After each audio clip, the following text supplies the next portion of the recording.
ഈ മീഡിയ വണ്ണിന് out of focus എന്ന് പറഞ്ഞൊരു പരിപാടിയുണ്ട്. അവരുടെ എല്ലാ ആളുകളും കൂടെ, ഇപ്പം ദാവൂദ് ആണെങ്കിലും അജിത് റായ് ആണെങ്കിലും അവരെല്ലാം കൂടെ കൂടിയിരുന്നിട്ട് വൈകുന്നേരങ്ങളിലെ ചർച്ചകൾ പോലെ എല്ലാവരെയും ആക്ഷേപിക്കുന്ന ഒരു പരിപാടിയാണ് ഈ ഔട്ട് ഓഫ് ഫോക്കസ് എന്ന് പറഞ്ഞത്. അവരുടെ ഉദ്ദേശം എന്ന് വെച്ച് കഴിഞ്ഞാൽ വലിയ രീതിയിലുള്ള ചർച്ചകളാണെന്നാണ് അവർ പറയുന്നത്. പക്ഷെ അതിനെതിരെ രൂക്ഷ വിമർശനമായിട്ടാണ് നമ്മുടെ KT ജലീൽ വന്നിട്ടുള്ളത്.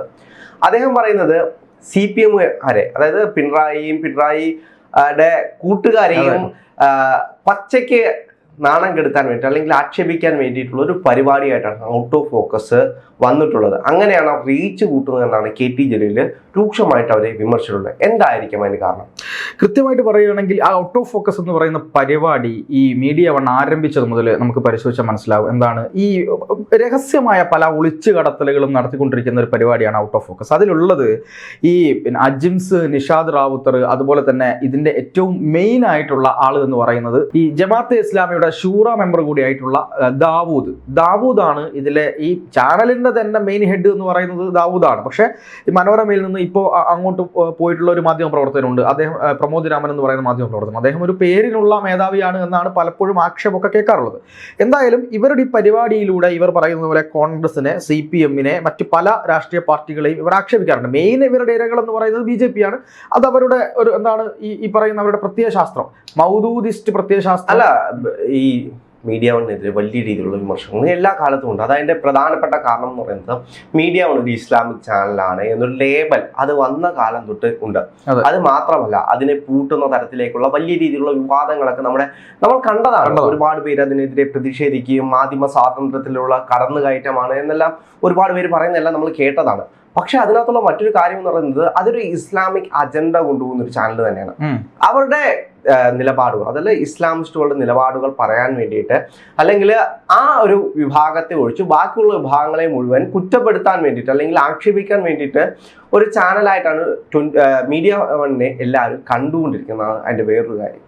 അത് ശരിയാണ്. കാരണം എന്താണെന്ന് വെച്ചാൽ ഈ പറയുന്ന പോലെ മൗദൂദിസ്റ്റ് ആശയങ്ങൾ, അതായത് ജമാഅത്തെ ഇസ്ലാമിയുടെ ചാനൽ എന്ന ലേബലിൽ തന്നെ പോയിക്കൊണ്ടിരിക്കുന്ന ആ ചാനൽ അവരുടെ ആശയങ്ങൾ എങ്ങനെ ഫലപ്രദമായ ആളുകളിലേക്ക് എത്തിക്കാമെന്ന് പറയുമ്പോൾ അതിൽ കുറച്ച് മതേതരത്വവും പുരോഗമനവും ഒക്കെ ഇങ്ങനെ ചേർത്തുകൊണ്ട് ദാവൂദിൻ്റെതായ താത്വിക അവലോകനം നടത്തും. ആ അവലോകനം നടത്തുന്ന സമയത്ത് ആളുകൾക്ക് ഇത് പ്രത്യക്ഷത്തിൽ ഈ പറയുന്നത് മതമല്ല എന്ന് തോന്നുകയും പക്ഷെ ഉള്ളിൽ അവർക്ക് കിട്ടണതെല്ലാം കിട്ടുകയും ചെയ്യുന്ന ഒരു പ്രത്യേക ഒരു ഫോർമേഷൻ അല്ലെങ്കിൽ എന്താ പറയുക, ഒരു ഫോർമുല ക്രിയേറ്റ് ചെയ്ത് വെച്ചിരിക്കുന്നുണ്ട് ഈ പറയുന്ന ഔട്ട് ഓഫ് ഫോക്കസ് എന്ന് പറയേണ്ടി വരും. അത് അവർക്ക് ഇഷ്ടമല്ലാത്ത എല്ലാ നേതാക്കന്മാരെ, അപ്പോൾ കോൺഗ്രസിന്റെ ആയിക്കോട്ടെ CPM-ന്റെ ആയിക്കോട്ടെ എല്ലാവരെയും അവർ കുറ്റം പറയും. അത് ഏതിപ്പോൾ കോൺഗ്രസ് VD സതീശൻ ഈ അടുത്ത് ഒരു കാര്യവുമായി ബന്ധപ്പെട്ട് പറഞ്ഞപ്പോൾ ഈ എന്താണ് സനാതനധർമ്മ സംസ്കാരത്തിനെതിരെ സംസാരിച്ചപ്പോൾ VD സതീശൻ പറഞ്ഞത് സനാതനധർമ്മം എന്ന് പറയുന്നത് അങ്ങനെ BJP-യുടെ കുത്തകയൊന്നുമല്ല, അതെല്ലാവർക്കും വേണ്ടതാണ്, അങ്ങനെ നിങ്ങൾ അവരുടെ ആലയെ കൊണ്ടുവച്ച് പോയി കെട്ടണ്ട എന്ന് പറഞ്ഞപ്പോൾ VD സതീശനെ ആക്ഷേപിച്ച ആളുകളാണ് ഈ പറയുന്ന ഇതിലുള്ള ആൾക്കാർ. അപ്പോൾ ഇവർക്ക് KT ജലീലിനോട് ഭയങ്കരമായിട്ടുള്ള എന്താണ് ഈ ശത്രുതാ മനോഭാവമാണുള്ളത്. ബാക്കിയുള്ള ആളുകളോടൊക്കെ വിമർശനമാണെങ്കിൽ ഇവർക്ക് KT ജലീലിനോട് ശത്രുതാ മനോഭാവമാണ്. കാരണം എന്ന് വെച്ചാൽ KT ജലീൽ ഈ പറയുന്ന പോലെ ജമാഅത്തെ ഇസ്ലാമിക്കെതിരെയും ദാവൂദിനെതിരെയും വളരെ കൃത്യമായ നിലപാടെടുക്കുകയും അവരെ എതിർക്കുകയും ചെയ്യുന്ന ഒരാളാണ് എന്നുള്ളത് കൊണ്ട് തന്നെയാണ് ഇപ്പോൾ ഈ അടുത്ത് KT ജലീൽ പറഞ്ഞൊരു പ്രസ്താവന എന്ന് പറയുന്നത് ഈ മദ്രസകളിൽ പഠിച്ചിറങ്ങുന്ന സമയത്ത് ആ ബോധം പോലും ഇല്ലാതെയാണ് ആളുകൾ രാസലഹരിയുടെ പ്രവർത്തനങ്ങളുമായി മുന്നോട്ട് പോകുന്നത് എന്ന് KT ജലീൽ പറഞ്ഞിട്ടുണ്ടായിരുന്നു. അതിനൊക്കെ ഇവർക്ക് ഭയങ്കര ബുദ്ധിമുട്ടും കാര്യങ്ങളും ഉണ്ടാവുകയും ഇന്നലെ അവർ നടത്തിയ ഔട്ട് ഓഫ് ഫോക്കസിൽ ജലീലിനെതിരെ വലിയ രൂക്ഷമായ വിമർശനം അയച്ചുവിടുകയും ജലീൽ എന്തോ മഹാമോശക്കാരനാണ് എന്നുള്ള നിലയിൽ തുടർച്ചയായിട്ട് ജലീലിനെതിരെ എപ്പിസോഡുകൾ ചെയ്തുകൊണ്ടിരിക്കുകയും ചെയ്യുകയാണ് ഈ സുഡാപ്പി. ക്ഷമിക്കണം, ഈ SDPI-യുടെ എന്താണ് ഈ പറയുന്ന സുഡാപ്പി എന്ന് പറയുന്നവരെ ചുരുക്കപ്പേരിട്ട് വിളിക്കുന്നതാണ്, നമ്മളത് പറയേണ്ടതെന്നുള്ളതുകൊണ്ടാണ്. അപ്പോൾ SDPI-യുടെ പിന്നെ ക്ഷമിക്കണം ഈ പറയുന്ന ജമാഅത്തെ ഇസ്ലാമിയുടെ ചാനൽ അല്ല എന്ത് തന്നെയാണെങ്കിലും അതൊരു മാധ്യമ പ്രസ്ഥാനമാണ്. അത് മാധ്യമ പ്രസ്ഥാനമാണ്. അതിൻ്റെ ഒരു മാന്യത അവർ കാണിക്കുന്നില്ല എന്നുള്ളതാണ്. എന്തോ പറയാൻ വന്നു അല്ലേ? ഇല്ല, അതിന്റെ മറ്റൊരു കാര്യം എന്ന് വെച്ച് കഴിഞ്ഞാൽ അവരെ ഒരു മാധ്യമമായിട്ടാണെങ്കിലും ആളുകൾ അതിനെ അംഗീകരിക്കുന്നില്ല. കാരണം പ്രധാനപ്പെട്ട കാരണം അതൊരു ഇസ്ലാമിക് ചാനലാണെന്നുള്ള ഒരു ചുരുക്കപ്പേര് അതിന് വന്നു കഴിഞ്ഞു. ഇപ്പം കൈരളി TV ആണെങ്കിൽ അതൊരു CPM അജണ്ട കൊണ്ടു നടക്കുന്ന ഒരു ചാനലാണ്. എല്ലാവർക്കും പ്രത്യക്ഷത്തിലും പരോക്ഷത്തിലും ഇതിൽ പറഞ്ഞു നടക്കുന്ന ഒരു കാര്യമാണ്. അതിന്റെ യാഥാർത്ഥ്യം നമുക്കെല്ലാം അറിയാം. അതുപോലെ തന്നെയാണ് ഈ മീഡിയ വൺ എന്ന് പറയുന്ന ചാനലും അതൊരു ഇസ്ലാമിക് കണ്ടന്റുകൾ അല്ലെങ്കിൽ ആ രീതിയിൽ ആ ഭാഗത്തിന് വേണ്ടുന്ന രീതിയിൽ ആ ഒരു ബൂസ്റ്റപ്പ് ഉണ്ടാക്കാൻ വേണ്ടി അല്ലെങ്കിൽ ആ രീതിയിലുള്ള കണ്ടന്റ് ഇട്ട് റീച്ച് ഉണ്ടാക്കുന്ന ഒരു ചാനലാണ് മീഡിയ വൺ എന്ന് പറയുന്നത്. അപ്പം അവരുടെ ചർച്ചകൾ എന്ന് പറയുന്നത് ഇതേ കൂട്ടുള്ള ആരെങ്കിലും കിട്ടുകയാണെങ്കിൽ അത് മാധ്യമങ്ങളെ സംബന്ധിച്ച് വേറൊരു കാര്യമുണ്ട്. ഒരാളെ കിട്ടിക്കഴിഞ്ഞാൽ അല്ലെങ്കിൽ അവരെ പ്രതിരോധിക്കുന്ന ഒരാളെ കിട്ടിക്കഴിഞ്ഞാൽ അവര് ആക്ഷേപിച്ചു കൊല്ലും. അതെ, അതാണ് മാധ്യമങ്ങളുടെയൊക്കെ വേറൊരു കാര്യം. അതാണ് ഇവിടെ സംഭവിച്ചത്. എന്താ ഇവിടെ സംഭവിച്ചത്? ഇപ്പൊ സത്യം പറയുകയാണെങ്കിൽ പെരുന്നാൾ ഈ നോമ്പ് കഴിയുന്ന ഒരു സമയമാണല്ലോ. അപ്പൊ 27ാം രാവ് എന്ന് പറയുന്ന അവർക്ക് വിശുദ്ധമായ ദിവസങ്ങളാണ്. ആ ദിവസങ്ങളിൽ അന്യ മതസ്ഥരെ പോലും ആക്ഷേപിക്കാൻ പാടില്ല എന്ന് വിശ്വസിക്കുന്ന ഒരു ആളുകൾ ഇവരുടെ കൂടെ തന്നെയുള്ള ജലീലിനെ ആക്ഷേപിക്കുന്നു. ഇവരുടെ കൂടെ ഞാൻ കുറച്ച് മതപരമായിട്ടാണ് ആക്ഷേപിക്കുന്നത്. എന്ത് രീതിയിലാണ് എന്നാണ് ജലീൽ ചോദിക്കുന്നത്. എന്നിട്ട് ജലീൽ പറയുന്നു, നിങ്ങൾക്കില്ലാത്ത 27ാം രാവിന്റെ വിശുദ്ധി എനിക്ക് വേണ്ട കാര്യമില്ലല്ലോ, അപ്പൊ അതുകൊണ്ട് ഞാൻ പറയാൻ തീരുമാനിച്ചു എന്ന് പറഞ്ഞുകൊണ്ടാണ് പറയുന്നത്. കൃത്യമായിട്ട് പറയുകയാണെങ്കിൽ ഈ അജിംസിനെയും അതുപോലെ തന്നെ ദാവൂദിനെയും അങ്ങേയറ്റം എടുത്ത് വലിച്ചു വാരി ഉടുക്കുന്ന ഒരു കാര്യമാണ് ഞാൻ ഈ കെ ടി ജലീലിന്റെ ഫേസ്ബുക്ക് പോസ്റ്റിലൂടെ കണ്ടത്. പിണറായി വിജയനെതിരെ നിരന്തരമായി തെറി പറയുക, പിണറായി വിജയനെ കുറ്റം പറയുക, CPM കുറ്റം പറയുക, ഇതാണ് ഇവരുടെ സ്ഥിരമായ പരിപാടി എന്ന ലേബലിലാണ് കെ ടി ജലീൽ കാര്യങ്ങൾ പറഞ്ഞുകൊണ്ടിരിക്കുന്നത്. പക്ഷെ അത് എത്രത്തോളം ശരിയാണെന്നുള്ള ഒന്നുകൂടി പരിശോധിക്കണം. കാരണം CPM പലപ്പോഴും ജമാഅത്തെ ഇസ്ലാമിയുമായിട്ട് ഒരു അവിഹിത ബന്ധമൊക്കെ ഉണ്ടാക്കുന്ന ആളുകളാണ്. പക്ഷെ പ്രത്യക്ഷത്തിൽ എന്ത് പ്രശ്നം വന്നാലും ജമാഅത്തെ ഇസ്ലാമിയെ കുറ്റം പറയുന്ന ഒരു പാർട്ടി എന്ന് പറയുന്നത് CPM ആണ്. കാരണം ആ ഒരു തൊലിക്കെട്ട് ഞാനിങ്ങനെ വല്ലാതെ അത്ഭുതപ്പെടാറുണ്ട് രാഹുലെ. കാരണം എന്താണെന്നറിയോ, ഞാനിപ്പോൾ രാഹുലിൻ്റെ അടുത്ത് വന്നിട്ട് എനിക്ക് ഇന്ന് സഹായങ്ങളൊക്കെ ചെയ്യണം എന്നൊക്കെ പറയും. എന്നിട്ട് കുറച്ച് ഒരു 2-3 മാസമൊക്കെ കഴിഞ്ഞിട്ട് രാഹുൽ മഹാമോശക്കാരനാണ്, രാഹുലിനോട് ഞങ്ങൾക്ക് ഒരു തരത്തിലും രാഹുലിനെ അടുപ്പിക്കാൻ പറ്റാത്ത ആളാണെന്ന് പറഞ്ഞാൽ എങ്ങനെ ഉണ്ടാവും? അതാണ് CPM ചെയ്തുകൊണ്ടിരിക്കുന്നത്. CPM ആ പണി കൃത്യമായി എടുക്കാൻ അറിയാമെന്നുള്ളതുകൊണ്ടാണ്. അപ്പം കെ ടി ജലീൽ കൃത്യമായിട്ടുള്ള വോട്ട് ബാങ്ക് രാഷ്ട്രീയം. അതെ വോട്ട് ബാങ്ക് രാഷ്ട്രീയം. ഇപ്പൊ എമ്പുരാൻ സിനിമ ഇറങ്ങിയ സമയത്ത് വലിയ രീതിയിൽ ചർച്ചയായിക്കൊണ്ടിരിക്കുന്നതാണ് ഈ വോട്ട് ബാങ്ക് രാഷ്ട്രീയവും മതവും എല്ലാം കൂടെ കലർത്തിയിട്ടുള്ള. അതിനകത്ത് പ്രധാനപ്പെട്ട ഒരു കാര്യം തന്നെയാണ് നമ്മുടെ ഇവിടുത്തെ മാധ്യമവും അതേപോലെ തന്നെയാണ് കൃത്യമായിട്ടുള്ള അജണ്ടകൾ എങ്ങനെയാണ് കൈകാര്യം ചെയ്യുന്നത്.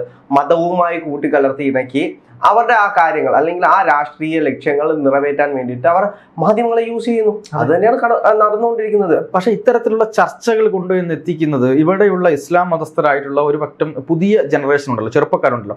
ഈ മുസ്ലിം ലീഗിനെ സംബന്ധിച്ചിടത്തോളം മുസ്ലിം ലീഗ് എന്ന് പറയുന്നത് ഒരു മതേതരത്വ സ്വഭാവത്തോടു കൂടി ആളുകൾക്കിടയിലേക്ക് ഈ തീവ്രവാദമോ മറ്റു കാര്യങ്ങളോ ഒന്നും പോവാതെ അവരെ ഒരു ബാരിയറായി പ്രവർത്തിക്കുന്ന ഒരു പാർട്ടിയാണ് മുസ്ലിം ലീഗ്. മുസ്ലിം ലീഗ് കൃത്യമായി മുസ്ലിം സമുദായത്തിന്റെ അവകാശങ്ങൾക്ക് വേണ്ടി പോരാടുകയും അതിനുവേണ്ടി സംസാരിക്കുകയും ചെയ്യും. പക്ഷേ അന്യമത വിദ്വേഷം അവർ പ്രചരിപ്പിക്കാറില്ല. അന്യമത വിദ്വേഷവുമായി ബന്ധപ്പെട്ട് അല്ലെങ്കിൽ തീവ്രവാദ പ്രവർത്തനം മറ്റുള്ള രാഷ്ട്രീയ പാർട്ടികൾ അല്ലെങ്കിൽ മറ്റുള്ള സംഘടനകൾ മറ്റുള്ള മതങ്ങൾ ഇവർക്കെതിരെ എന്തെങ്കിലും പറയണമെന്ന് ലീഗ് ഒരിക്കലും പറയാറില്ല. ആ ലീഗിനെ പോലും ഭയപ്പെടുത്തുകയാണ് ഈ പറയുന്ന ഇവർ. എന്താണെന്നറിയോ, ലീഗ് ചെയ്യുന്നത് ശരിയല്ല, ലീഗ് ചില കാര്യങ്ങളിൽ സെൻസിറ്റീവായി പ്രതികരിക്കുന്നില്ല. ഇപ്പം അയോധ്യ സമയത്ത് എനിക്ക് ഓർമ്മ വന്നൊരു കാര്യമുണ്ട്.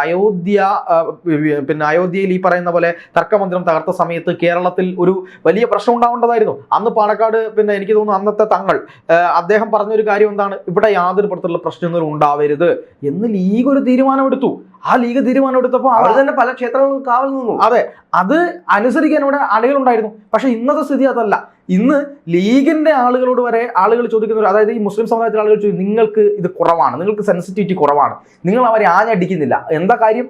ഇവന്മാരെ പോലുള്ള ആളുകൾ വന്നിട്ട് ഈ കൃത്യമായി അടിക്കണം, തിരിച്ചടിക്കണം, SDPI ആണ്, ജമാഅത്തെ ഇസ്ലാമിയാണ് യഥാർത്ഥത്തിലുള്ള പോരാളികൾ എന്നൊക്കെ പറയുമ്പോൾ ഈ ആളുകൾക്ക് കുറച്ചും കൂടെ മതവും വർഗീയതയും തലക്കി പിടിച്ചിട്ട് ആളുകൾ ലീഗിന് പോലും പിടിച്ചാൽ കിട്ടാത്ത അവസ്ഥയിലേക്ക് കാര്യങ്ങൾ പോയിക്കൊണ്ടിരിക്കുക. അത് കൃത്യമായി പറയുന്നുണ്ട്. അതിന്റെ പ്രധാനപ്പെട്ട കാരണം എന്ന് വെച്ചാൽ നമ്മുടെ കേരളത്തിൽ ഇത്രത്തോളം സമാധാന അന്തരീക്ഷം നിൽക്കുന്നതിന്റെ പ്രധാനപ്പെട്ട കാരണം അതൊന്നും മുസ്ലിം ലീഗ് കൂടാണ്. അപ്പൊ മുസ്ലിം ലീഗ് ഒരു തീവ്ര വർഗീയത പുലർത്തിക്കൊണ്ടിരിക്കുന്ന ഒരു സംഘടനയാണെങ്കിൽ നമ്മുടെ നാട്ടിൽ മുസ്ലിങ്ങളെല്ലാം ആ ഒരു ചേരിയിൽ പോയി കഴിഞ്ഞാൽ അങ്ങോട്ടും ഇങ്ങോട്ടും എപ്പോഴും സംഘർഷങ്ങളായിരിക്കത്തില്ലേ? തീർച്ചയായിട്ടും. ഇപ്പൊ മുസ്ലിം ലീഗ് പോലൊരു സംഘടന ഉണ്ടായതുകൊണ്ട് അതൊരു അവർ പറയും സെൻസിറ്റീവ് ആയിട്ടുള്ള വിഷയങ്ങൾ ഇടപെടുന്നില്ല. പക്ഷേ ഇടപെട്ട് കഴിഞ്ഞാൽ ചിലപ്പോൾ വായിൽ നിന്നും ഒരു പ്രസ്താവന പോയി കഴിഞ്ഞാൽ അത് ഉണ്ടാക്കാൻ പോകുന്ന ഭവിഷ്യത്ത് വളരെ വലുതായിരിക്കും. അത് ഏറ്റെടുക്കാൻ മറുവശത്ത് വളരെ വലിയൊരു സഖ്യം തന്നെ ഉണ്ട്. അപ്പം അതിന്റെ ഇടയിൽ കൂടെ ഇപ്പം ചെളിവെള്ളത്തിൽ നിന്ന് മീൻ പിടിക്കുന്ന പോലാണ്, കലക്കവെള്ളത്തിൽ മീൻ പിടിക്കുന്ന പോലാണ് STPയും ബാക്കിയുള്ള സംഘടനകളും ഇവരെ എരികേറ്റി വിടുന്നത്. നിങ്ങൾ എന്താ അത് പ്രതികരിക്കാതെ, നിങ്ങൾ എന്താ ഇതിന് പ്രതികരിക്കാതെ? എല്ലാ കാര്യങ്ങൾക്കും മുസ്ലിം ലീഗ് പോലൊരു സംഘടന പ്രതികരിച്ചു കഴിഞ്ഞാൽ അതിനെ ഒരു വർഗീയ തലത്തിലേക്ക് കൊണ്ടുപോയി കഴിഞ്ഞാൽ കേരളത്തിൽ ഇപ്പോഴുള്ള സമാധാന അന്തരീക്ഷം നമുക്ക് കാണത്തില്ല. ഇന്ന് ഈ രീതിയിൽ കേരളം പോകുന്നുണ്ടെങ്കിൽ, ഇത്രയെങ്കിലും ഒരു മത സൗഹാർദ്ദ രീതിയിൽ പോകുന്നുണ്ടെങ്കിൽ അതിന് കാലങ്ങളായിട്ട് വലിയ മുഖ്യ പങ്ക് വഹിക്കുന്ന ഒരു പാർട്ടി തന്നെയാണ് മുസ്ലിം ലീഗ്. അപ്പൊ മുസ്ലിം ലീഗിനെ നമുക്ക് ഒരിക്കലും തള്ളി പറയാൻ കാണില്ല. അപ്പം അവർ എല്ലാ വിഷയത്തിലും ചെന്ന് ഇടപെടുകയാണെങ്കിൽ ഒന്ന് ആലോചിക്കും നമ്മുടെ അവസ്ഥ. എല്ലാ വിഷയങ്ങൾക്കും അവരെ ഇടപെടും. അതിന്റെ അപ്പുറത്ത് ഇതിനെ ചൂട്ടുപിടിക്കാൻ വേണ്ടിയിട്ട് കുറെ ആളുകളുണ്ട്. ഇപ്പൊ എതിർ സംഘടന എന്ന് പറയുമ്പം ഹിന്ദുത്വ രാഷ്ട്രീയം കൊണ്ട് നടക്കുന്ന ഒരുപാട് പേരുണ്ട്. അവരതിനെ ഏറ്റുപിടിക്കും. മുസ്ലിം ലീഗ് അങ്ങനെ പറഞ്ഞല്ലോ, ഇങ്ങനെ പറഞ്ഞല്ലോ, അത് പിന്നെ ഒരു വർഗീയ സംഘർഷമായി മാറിക്കൊണ്ടിരിക്കും. ഇപ്പൊ നമ്മൾ ഫേസ്ബുക്ക് ആണെങ്കിലും സോഷ്യൽ മീഡിയ ഏത് പ്ലാറ്റ്ഫോം എടുത്തു നോക്കിക്കഴിഞ്ഞാലും ഇത്തരത്തിലുള്ള വർഗീയ ചെയ്തിരിവുകൾ കൂടിക്കൊണ്ടിരിക്കുകയാണ്. അപ്പൊ ഇതിന്റെ എല്ലാം പിന്നിൽ ആരാണ്? ഇതേ കൂട്ടുള്ള ആളുകളാണ്. അവർ പറയും ഞങ്ങൾ മുസ്ലിം ലീഗാണ്. പക്ഷേ ഉള്ളിൽ അവർ വർഗീയത കൊണ്ട് നടക്കുന്ന ഒരു വിഭാഗം ആളുകൾ, ഇപ്പൊ ഹിന്ദുത്വ രാഷ്ട്രീയത്തിലാണെങ്കിലും മുസ്ലിം രാഷ്ട്രീയത്തിലാണെങ്കിലും ക്രിസ്ത്യൻ രാഷ്ട്രീയത്തിലാണെങ്കിലും എല്ലാ രാഷ്ട്രീയത്തിലും ആളുകളുണ്ട്. അപ്പൊ ഇവരെ നമ്മൾ മാറ്റി നിർത്തേണ്ടത് നമ്മുടെ സമാധാന അന്തരീക്ഷം നിലനിർത്താൻ വേണ്ടിയിട്ടുള്ള പ്രധാനപ്പെട്ട ഒരു കാര്യം തന്നെയാണ്. തീർച്ചയായിട്ടും അങ്ങനെ മുസ്ലിം ലീഗ് ചെയ്യുന്നില്ല എന്നുള്ളതാണ് ഇവിടെ പരാതി. കാരണം മുസ്ലിം ലീഗ് അങ്ങനെ ചെയ്താൽ മാത്രമാണല്ലോ ഇവിടെ വർഗീയത കൂടുകയും ഈ മത വിദ്വേഷം കൂടുകയും ഇവിടെ വലിയൊരു പരസ്പരം അടിയുണ്ടാവുകയൊക്കെ ചെയ്യുന്നത്. എന്നിട്ട് ഇത് ലീഗിന്റെയും എല്ലാവരുടെയും കയ്യിൽ നിന്ന് പുറത്തു പോകണം.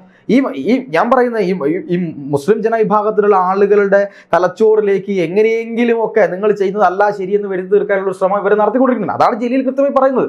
അപ്പോൾ ഇത് ഇപ്പം ഇവർ കോൺഗ്രസിനെ ഇപ്പൊ പിന്തുണയ്ക്കുന്നു എന്ന് വിചാരിച്ചോ, CPM പിന്തുണയ്ക്കുന്നു വിചാരിച്ചോ, ഇവർ ഏത് ആളുകളെ പിന്തുണച്ചാലും അവരുടെ താൽക്കാലികമായ രാഷ്ട്രീയ ലാഭത്തിന് വേണ്ടി മാത്രമാണ് ജമാഅത്തെ ഇസ്ലാമി പോലുള്ള ഒരു സംഘടന ഇവരെ പൊക്കി പറയുന്നത്. ഇവർക്ക് ഇവരുടെ ആശയം നടപ്പിലാക്കണം എന്നുള്ളതാണ്. അപ്പൊ അതുകൊണ്ട് ജലീൽ പറയുന്ന കാര്യം ഇവരെക്കാൾ വലിയ വർഗീയത പറയുന്ന ഒരു ചാനലും കേരളത്തിലില്ല എന്നതാണ് ഞാൻ മനസ്സിലാക്കുമ്പോൾ. സത്യം പറയുകയാണെങ്കിൽ ജനൻ TV പോലുള്ള അല്ലെങ്കിൽ മറ്റു രാഷ്ട്രീയ പാർട്ടികളെ പോലെ പല ചാനലുകളും ഉണ്ട്.